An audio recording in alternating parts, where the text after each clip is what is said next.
अगर आप ऑप्शंस में ट्रेड करते हो, चाहे आप ऑप्शन बाय करते हो या ऑप्शन सेल करते हो, इन दोनों केसेस में आपके लिए जो सबसे इम्पॉर्टेंट ग्रीक होता है वो होता है डेल्टा। डेल्टा की जो रेंज होती है वो -1 से 1 तक की होती है। अगर आप कॉल ऑप्शन का डेल्टा देखेंगे तो वो 0 से 1 तक का पॉजिटिव साइड होता है। अगर आप पुट ऑप्शन का डेल्टा देखेंगे तो -1 से 0 तक का वो डेल्टा होता है। डेल्टा हमें ये बताता है कि हमारे ऑप्शन में कितने परसेंट चांस हैं उसका in the money, at the money या आउट ऑफ द मनी बनने का।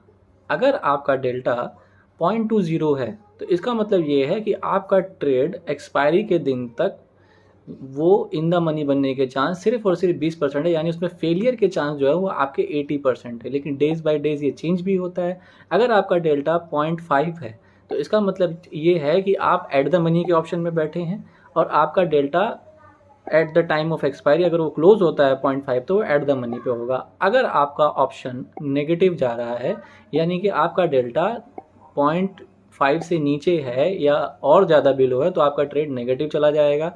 अगर आपका डेल्टा, ये कैसे आइडेंटिफाई करें कि हमारा trade in the money, at the money, out of the money है, डेल्टा की मदद से मान लेते हैं कि आपका ट्रेड 0.5 से कम है तो उस ऑप्शन को हम आउट ऑफ द मनी कहेंगे। और अगर आपने ऑप्शन बाय किया है तो आप उसमें ज़ीरो में कन्वर्ट हो जाएंगे, आपका पैसा चला जाएगा। अगर आपने ऑप्शन सेल किया है सेम ट्रेड के अंदर तो आपने जो पैसे का ऑप्शन बेचा था आप कमा के ले जाएंगे। अगर 0.5 पे ट्रेड का डेल्टा आ रहा है या ट्रेड आपका क्लोज हो रहा है 0.5 के डेल्टा पे तो आप एट द मनी के ऑप्शन में बैठे हैं। और इस सिनेरियो में अगर आपने ऑप्शन सेल किया है तो वो आपका फुल वैल्यू जो आपने बेचा है कमा लेंगे, लेकिन आपने जो खरीदा है उस पर आप ज़ीरो कर देंगे पैसा फिर से।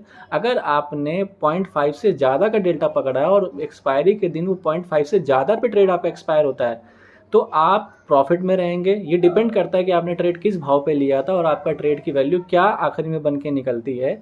ये टाइमली कैलकुलेशन बेसिस पे चेंज होती रहती है, लेकिन आपका ट्रेड कुछ ना कुछ आपको वैल्यू दे के जाएगा, वो ज़ीरो नहीं होगा।